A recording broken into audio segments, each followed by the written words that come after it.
Don José Luis, ¿puedo hablar?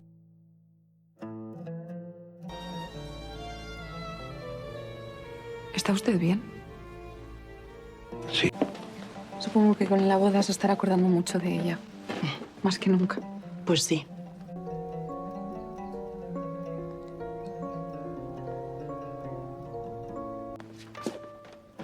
¿De verdad cree que voy a consentir que sea usted quien elija la decoración de un... ¿Qué te refieres? A decirle que este hijo es tuyo. ¿Usted por qué ha venido aquí? He venido a descubrir quién asesinó.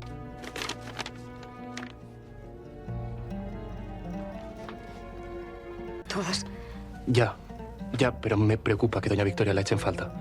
Mira lo que ocurrió cuando descubrió que la... El valle se encontraba al borde del colapso, atrapado en una red de secretos que ya no podían sostenerse mucho más. Cada uno de los protagonistas había llegado a un punto crítico, obligados a elegir entre la verdad y la supervivencia. José Luis, derrotado por el chantaje de Dámaso, veía cómo el poder que había defendido toda su vida se le escurría entre los dedos.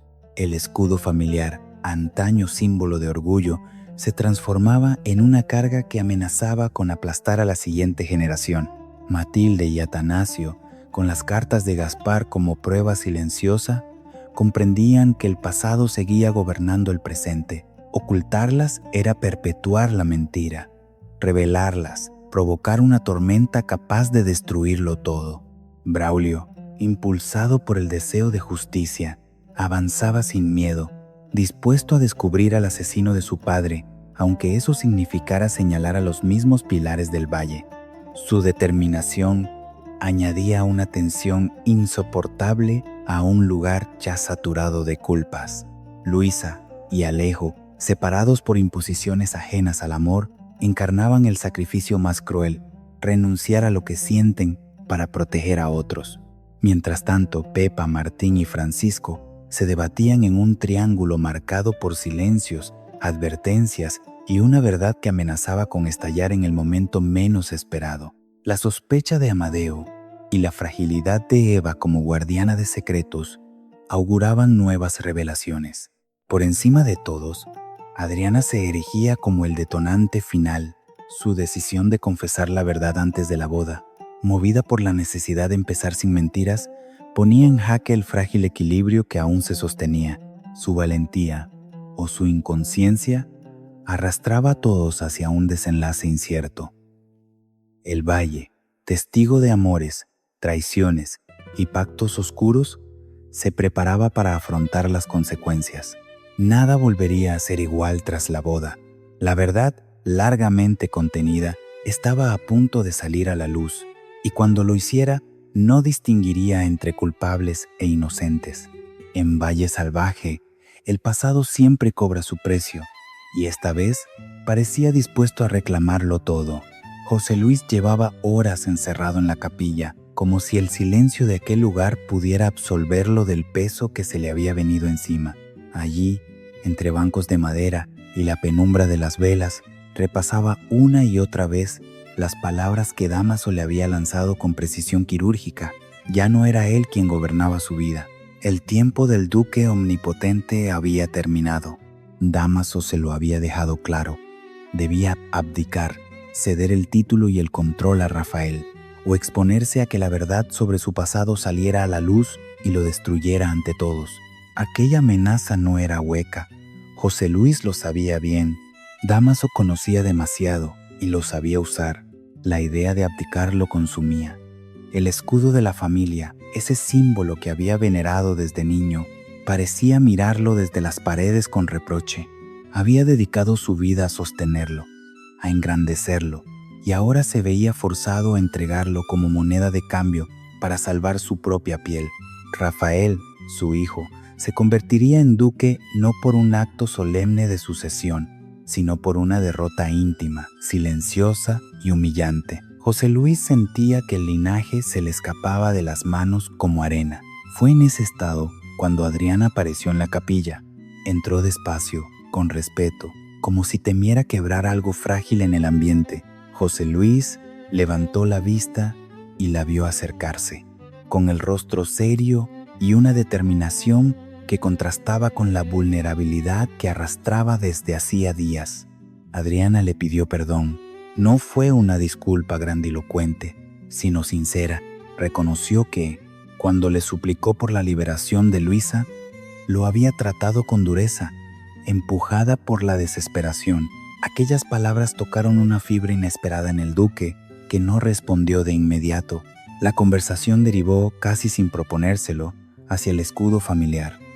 Adriana habló de lo que representaba para ella: historia, responsabilidad, pero también carga.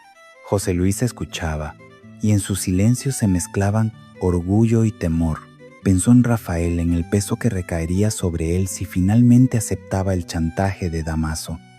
¿Estaba preparado su hijo para ser duque o lo estaba empujando a un destino que nacería manchado por la derrota de su padre? La pregunta le taladraba la conciencia.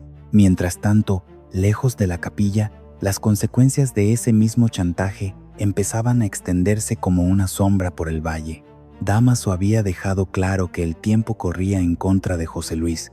Cada gesto del duque, cada decisión aplazada, lo acercaba más al abismo. Y aunque José Luis intentaba mantener la compostura, el miedo a ser desenmascarado crecía con cada hora que pasaba. La conversación con Adriana terminó sin resoluciones claras, pero con una certeza incómoda. El futuro de la familia estaba en juego. Cuando ella se marchó, José Luis permaneció sentado, con la mirada perdida en el altar. Pensó en las generaciones que lo habían precedido y en cómo todas habían tenido que enfrentarse a pruebas decisivas. La suya había llegado, y no se trataba de un enemigo externo ni de una guerra abierta, sino de un hombre que conocía sus secretos y estaba dispuesto a utilizarlos sin piedad. El duque se levantó finalmente y salió de la capilla. Su paso era firme, pero por dentro se sentía quebrado. Sabía que cada movimiento debía ser calculado. Abdicar significaba salvar las apariencias y proteger el apellido, pero también admitir que había perdido. Resistirse implicaba arriesgarlo todo, incluso la estabilidad de sus hijos. Rafael, Adriana, Luisa, todos estaban atrapados, de un modo u otro, en la telaraña que Dámaso había tejido. José Luis entendió entonces que ya no se trataba solo de poder, sino de legado. Lo que decidiera marcaría el rumbo del valle y de su familia durante años. El escudo, ese símbolo que había defendido con uñas y dientes, ya no era solo una herencia gloriosa, sino una carga que podía aplastar a quien la llevara. Y mientras el duque avanzaba por los pasillos de la casa grande, con el eco de sus pasos acompañándolo, comprendió que la derrota no siempre se anuncia con gritos. A veces llega en silencio, obligándote a elegir entre dos males irreconciliables. La caja de Gaspar descansaba abierta sobre la mesa como una herida imposible de cerrar. Matilde la observaba con una mezcla de inquietud y fascinación, consciente de que aquel pequeño cofre de madera había cambiado para siempre el equilibrio del valle. Dentro, las cartas se amontonaban, amarillentas por el paso del tiempo, pero intactas en su capacidad de hacer daño. Eran de Dámaso, no cabía ya ninguna duda. Cada palabra, cada línea escrita con tinta firme, confirmaba una verdad que Victoria había intentado ocultar durante años. Matilde tomó una de las cartas con manos temblorosas y comenzó a leer en voz alta.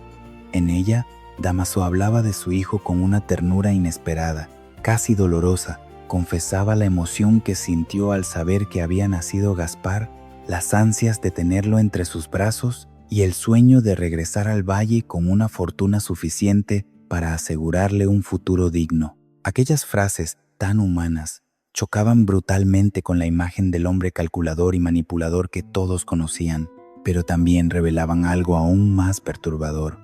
Dámaso siempre supo de la existencia de Gaspar. Nunca fue un padre ausente por ignorancia, sino por elección. Atanasio, que había entrado en la estancia sin hacer ruido, escuchaba en silencio. Cuando Matilde terminó de leer, el aire se volvió espeso. Ambos comprendieron al mismo tiempo la magnitud del secreto. Si esas cartas salían a la luz, no solo Victoria quedaría expuesta, sino también José Luis, el duque, cuya relación con Dámaso se sostenía sobre pactos oscuros y silencios cómplices. Atanasio fue el primero en romper el mutismo. Le aconsejó a Matilde que devolviera las cartas cuanto antes de que Victoria notara su ausencia y sospechara, pero Matilde no estaba convencida. La idea de devolverlas sin más le producía una sensación de derrota. Aquellas cartas eran una prueba, un arma poderosa que podía cambiarlo todo. Sin embargo, también eran un peligro. Victoria no era una mujer a la que se pudiera provocar sin consecuencias. Atanasio insistió en la prudencia. Lo mejor era devolverlas discretamente, como si nunca hubieran sido encontradas. De ese modo, evitarían una confrontación directa que podría resultar devastadora. Aún así, la decisión no era sencilla. Matilde pensaba en Gaspar, en la vida que no llegó a tener, en la verdad que le fue negada incluso después de muerto.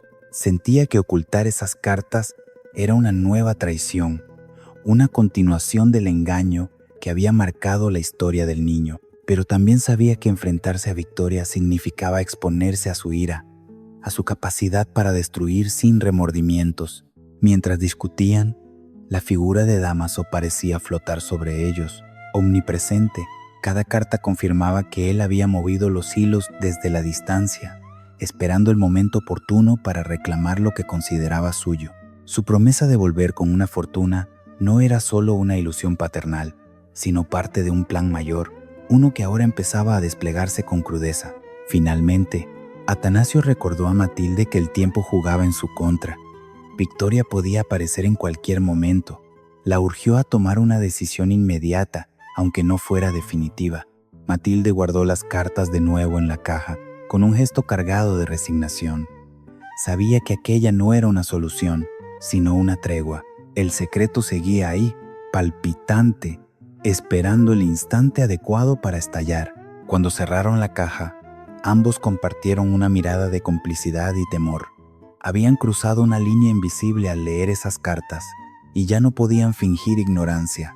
El valle, con sus silencios y sus sombras, parecía observarlos, consciente de que la verdad, por más que se esconda, siempre encuentra la forma de salir a la luz. Martín no podía sostenerle la mirada a Eva. Tenía las manos entrelazadas con fuerza, los nudillos blancos, como si así pudiera contener el temblor que lo recorría por dentro. Había llegado el momento de decir la verdad, una verdad que llevaba demasiado tiempo pudriéndose en su interior. Cuando por fin habló, lo hizo en un susurro cargado de culpa. Confesó que, al regresar al valle, fue directamente a ver a Victoria. No tuvo que suplicarle demasiado. Ella lo readmitió sin problemas, casi con una sonrisa, pero a cambio le impuso una condición que lo atrapó como una trampa sin salida. Debía convertirse en su espía. Victoria quería saberlo todo. Cada movimiento de Matilde, cada conversación de Atanasio, cada rumor que circulara a su alrededor. Martín explicó que aceptó porque no veía otra opción. Quería quedarse en el valle, cerca de los suyos, y creyó que podría controlar la situación, que solo sería algo temporal. Pero pronto se dio cuenta de que había vendido su lealtad. Fue él quien, sin quererlo, delató el plan de boda secreta de Matilde y Atanasio, entregando a su propia hermana al juicio implacable de Victoria. Eva escuchaba con el rostro serio, pero sin rastro de reproche. Cuando Martín terminó, el silencio pesó más que cualquier acusación. Ella fue quien habló entonces, con una calma que contrastaba con la tormenta emocional de él. Le dijo que todo tenía solución, que el primer paso era contar la verdad. No se podía construir nada sobre la mentira. Sus palabras ofrecían una salida, una rendija de luz en medio del miedo, pero Martín negó con la cabeza. El miedo era demasiado grande. Contó que Victoria había sido clara: si se iba de la lengua, pagarían las consecuencias. No solo él, sino también Francisco, Amadeo e incluso Eva. Victoria sabía golpear donde más dolía. Martín se sentía atrapado entre dos lealtades irreconciliables: la sangre de su familia y el terror a las represalias. Eva intentó hacerlo entrar en razón. Le recordó que el silencio también tenía un precio, que seguir obedeciendo a Victoria solo la haría más fuerte. Pero Martín estaba roto. La culpa lo consumía, sobre todo al pensar en Matilde, en cómo la había traicionado sin que ella lo supiera. Cada vez que la veía, sentía que el peso de su secreto lo ahogaba un poco más. Mientras tanto, Eva comenzaba a comprender que aquella confesión la colocaba en una posición peligrosa. Saber la verdad la convertía en cómplice si callaba y en enemiga de Victoria si hablaba. Aún así, no se arrepentía de haber escuchado. Miró a Martín con una mezcla de compasión y firmeza.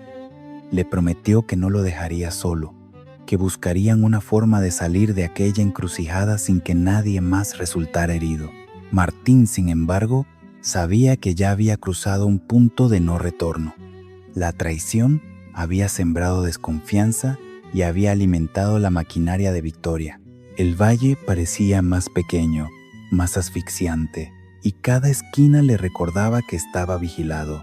Cuando se despidieron, Martín se marchó con la sensación de que el tiempo se le acababa.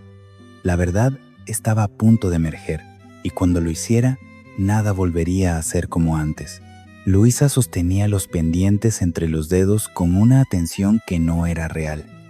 Adriana hablaba, comentaba detalles del enlace, pero la mente de Luisa estaba lejos, atrapada en un bucle de recuerdos y renuncias. Aquellas joyas, destinadas a una boda que se celebraría en medio de tensiones y silencios, le parecían un símbolo cruel de lo que ella misma había perdido. Adriana lo notó y no tardó en enfrentarla. Con franqueza, le recriminó que hubiera dejado de luchar por Alejo, que se hubiera resignado demasiado pronto a una separación que no había nacido del desamor, sino de la imposición. Luisa respondió con una serenidad que ocultaba su dolor. Le dijo que Alejo había sido claro, que ya no quería continuar con la relación. Aquellas palabras habían apagado en ella la última chispa de esperanza. Había entendido que insistir solo traería más sufrimiento, no solo para ella, sino también para su hijo. Adriana, sin embargo, no aceptó esa explicación como definitiva. Le recordó su propia historia con Rafael, los altibajos, las rupturas y reconciliaciones, y cómo, pese a todo, habían terminado juntos. Para Adriana, rendirse no era una opción. Movida por ese impulso, Luisa buscó una excusa para acercarse a Alejo. Aprovechó la ocasión de ver el traje de Adriana para entrar en la casa grande. El encuentro fue incómodo, cargado de silencios y palabras medidas. Luisa le habló de Braulio, de lo incómodo que le resultaba verlo rondar la casa pequeña. No era una confesión directa de amor, pero sí un primer paso, una forma torpe de volver a establecer un vínculo. Alejo la escuchó con atención, aunque su mirada reflejaba una lucha interna que no se atrevía a verbalizar. Después, Luisa habló con Bárbara. En esa conversación íntima, los recuerdos se abrieron paso sin permiso. Recordó todo lo que Alejo había hecho por ella y por su hijo, los sacrificios, las promesas, los momentos compartidos que ahora parecían pertenecer a otra vida. La tristeza la invadió al constatar que todo había terminado de aquella manera, sin una despedida clara, sin justicia. Bárbara la escuchó en silencio, consciente de que no había consuelo suficiente para una herida así. La resignación empezaba a instalarse en Luisa como una sombra persistente. Cada consejo bien intencionado, cada intento de animarla, chocaba con el miedo que la paralizaba. Temía por su hijo, por el futuro incierto que les esperaba lejos del valle, lejos de Alejo. Sabía que luchar implicaba desafiar al duque, a las normas, al destino mismo, y no estaba segura de tener fuerzas para eso. Aún así, en el fondo de su corazón, algo se resistía a morir del todo. El reencuentro con Alejo, por breve e incómodo que hubiera sido, había removido sentimientos que creía enterrados. El valle, con sus casas y sus caminos, seguía siendo el escenario de un amor que se negaba a desaparecer. Luisa se debatía entre protegerse del dolor y arriesgarse una vez más a perderlo todo. Cuando cayó la noche, Luisa comprendió que su mayor batalla no era contra el duque ni contra las circunstancias, sino contra su propio miedo. La esperanza, aunque débil, seguía ahí, esperando una decisión.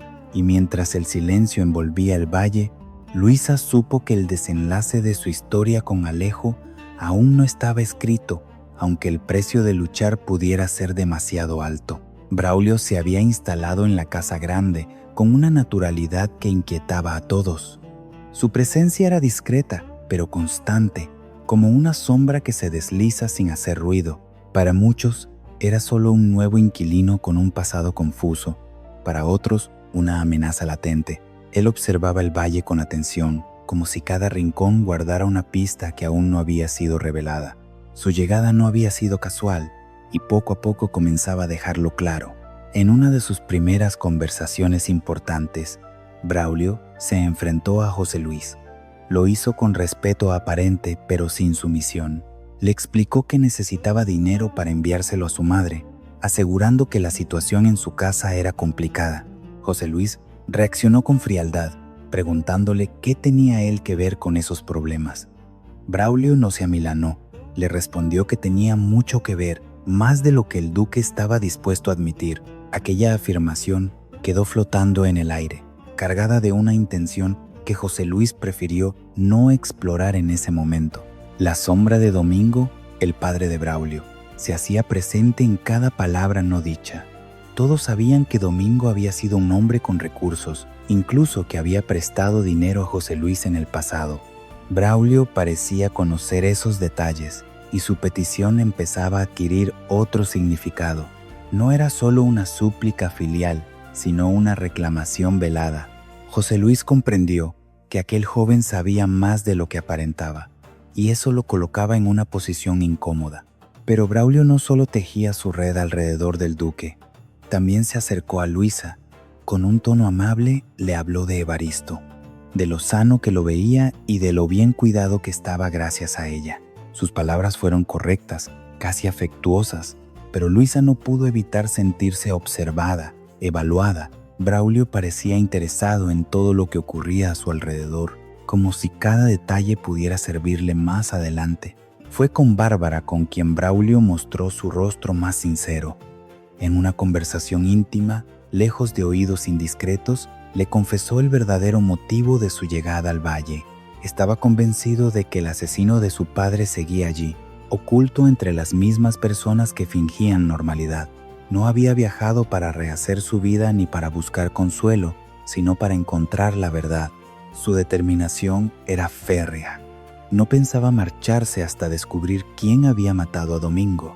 Bárbara escuchó con una mezcla de sorpresa y temor. Aquella confesión explicaba muchas cosas. La atención de Braulio, sus preguntas, su interés por el pasado. También habría una herida peligrosa. Si el asesino seguía en el valle, significaba que todos podían estar implicados de algún modo, ya fuera por acción u omisión. Braulio lo sabía y no dudaba en remover viejos fantasmas para alcanzar su objetivo. A partir de ese momento, su presencia adquirió un nuevo peso. Cada gesto suyo parecía cargado de intención. El valle, acostumbrado a guardar secretos, se enfrentaba a alguien dispuesto a romper el silencio, cueste lo que cueste. Y mientras Braulio avanzaba en su búsqueda, muchos comenzaron a temer que la verdad, una vez revelada, no solo haría justicia, sino que también arrasaría con todo a su paso. Pepa entró en la casa grande con un bizcocho entre las manos, sin imaginar que aquel gesto sencillo terminaría desatando una nueva cadena de tensiones. Francisco fue quien la recibió, sorprendido y complacido a la vez. Se sentaron a conversar con una cercanía que no pasó desapercibida. Pepa habló con naturalidad, agradecida por la atención y el apoyo que siempre había encontrado en él. Le confesó que sabía cuánto la quería y que su presencia era fundamental para seguir adelante en los momentos más difíciles. Francisco escuchaba embelesado, sin ocultar la emoción que aquellas palabras despertaban en él. Sin embargo, tras la puerta, Amadeo observaba la escena en silencio. Cada gesto, cada sonrisa compartida alimentaba su inquietud.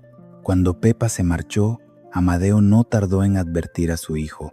Le dijo que tuviera en cuenta a Martín, que no fuera a hacerle daño. Aquella advertencia encerraba más de lo que parecía. Francisco lo entendió como una llamada a la prudencia, pero también como un recordatorio de que nada era tan simple como aparentaba. Más tarde, Francisco decidió sincerarse con su padre.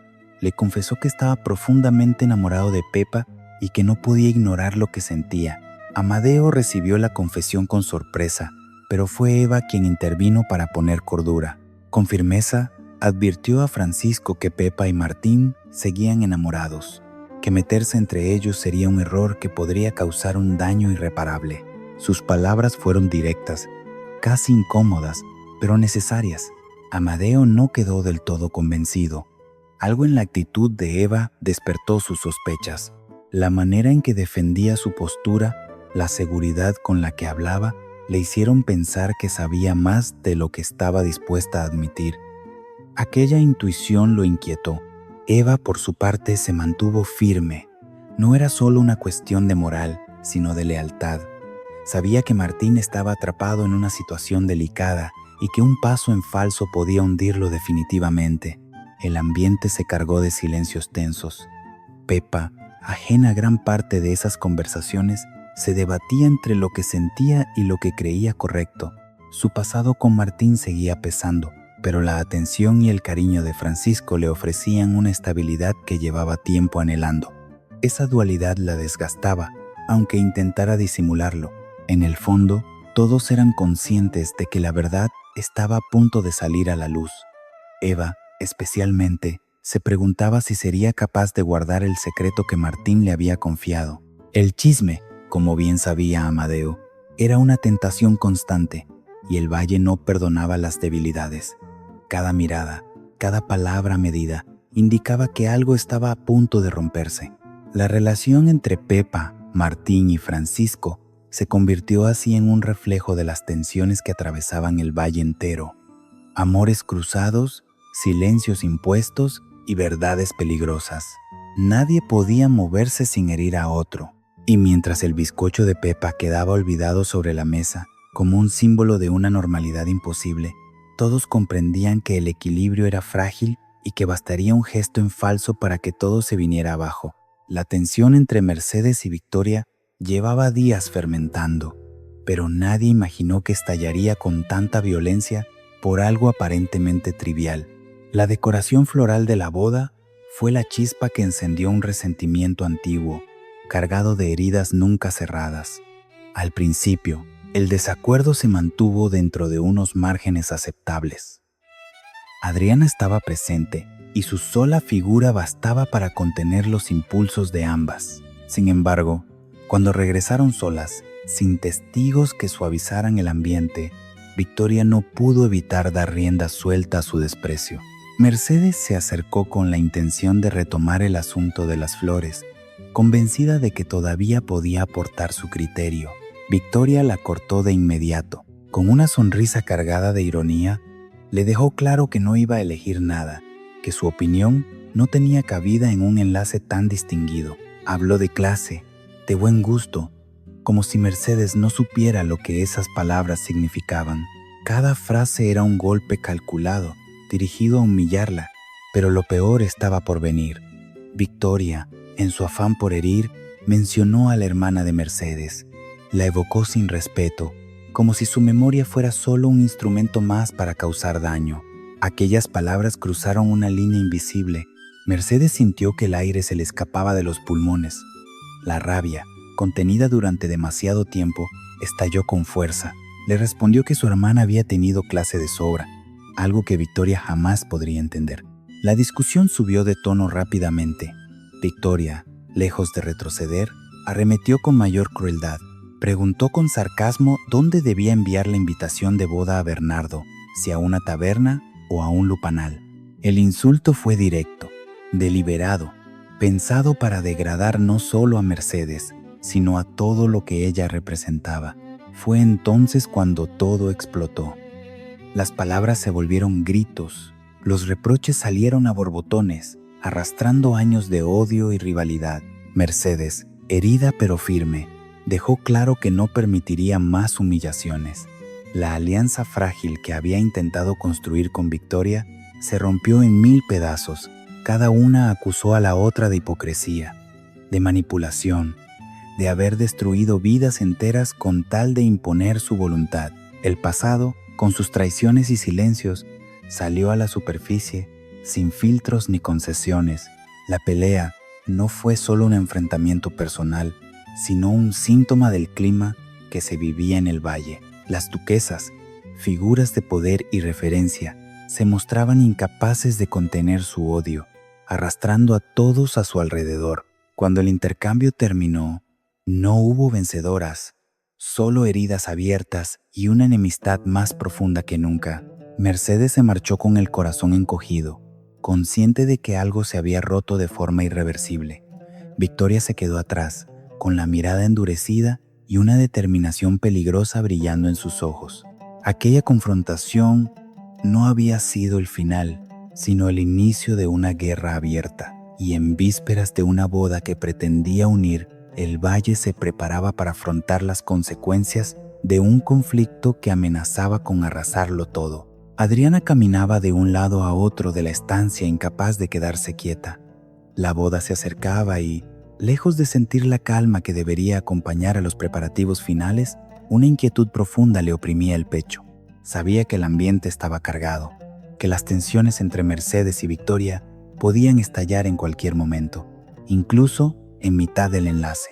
Luisa intentó tranquilizarla, asegurándole que ambas eran ya mujeres adultas y que sabrían comportarse.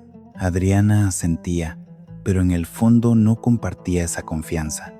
Había visto demasiadas veces cómo los rencores del valle se imponían a la razón. Después de la violenta pelea con Victoria, Mercedes acudió a Dámaso buscando apoyo. Le relató lo sucedido, la humillación sufrida y el temor de que la situación se descontrolara aún más. Dámaso la escuchó con aparente serenidad y con palabras calculadas la tranquilizó. Le aseguró que tarde o temprano Victoria terminaría arrastrándose hasta sus pies, que confiara en él. Aquella promesa, pronunciada con frialdad, revelaba hasta qué punto Dámaso se sentía dueño de la situación y de las personas que la protagonizaban. Mientras tanto, Matilde tomaba una decisión que podía cambiarlo todo. Las cartas de Dámaso a Gaspar no dejaban de atormentarla. Convenció a Atanasio de que lo correcto era entregárselas a Victoria. Creía, ingenuamente o no, que Victoria ya las habría leído y que ocultarlas solo prolongaba la mentira. Sin embargo, el dilema era enorme. Si las entregaba, lo ideal sería hacerlo delante de todos, pero eso supondría destruir al duque y a la propia Victoria, dejando a Dámaso sin su principal arma de chantaje. Matilde comprendía que, hiciera lo que hiciera, las consecuencias serían devastadoras. Braulio, por su parte, avanzaba en silencio. Habló con José Luis y volvió a insistir en la necesidad de dinero para su madre. El duque, incómodo, trató de esquivar el tema, pero Braulio dejó claro que él tenía mucho que ver en aquella situación. La deuda del pasado flotaba entre ellos como un espectro. Además, Braulio confesó a Luisa lo bien que veía a Evaristo y finalmente se abrió con Bárbara, revelándole que estaba convencido de que el asesino de su padre seguía en el valle. No se detendría hasta descubrirlo, aunque eso significara remover los cimientos de todos. En paralelo, Francisco confesó a Amadeo su amor por Pepa. Eva intervino de nuevo, advirtiendo que Pepa y Martín seguían enamorados. Amadeo, cada vez más suspicaz, empezó a sospechar que Eva sabía más de lo que decía. El secreto pendía de un hilo y el riesgo de que todo saliera a la luz era inminente, pero el mayor peligro lo encarnaba Adriana. En un acto que muchos considerarían una locura, planteó a Rafael que había llegado el momento de sincerarse con José Luis. Quería decirle la verdad. El hijo que esperaba era suyo y no de Julio. Todo esto a pocos días de la boda. Rafael intentó hacerla entrar en razón, recordándole que el duque era capaz de impedir el enlace si se sentía traicionado. Adriana, sin embargo, estaba decidida.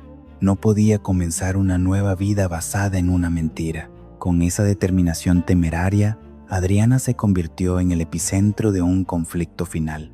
El valle entero parecía contener la respiración. Cada secreto, cada traición y cada silencio convergían en ese momento previo a la boda, presagiando un estallido inevitable que pondría a prueba a todos.